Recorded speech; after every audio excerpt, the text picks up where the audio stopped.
SNB Islamic channel. Alhamdulillah, a special Ramadan transmission is start now on SNB Islamic channel.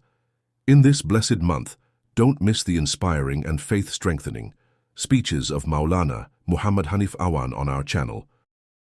Stay connected with us to benefit from the blessings of Ramadan. Watch, listen and share these speeches as much as possible so others can benefit too. May Allah grant us all the ability to earn more good deeds in this Ramadan. Ameen.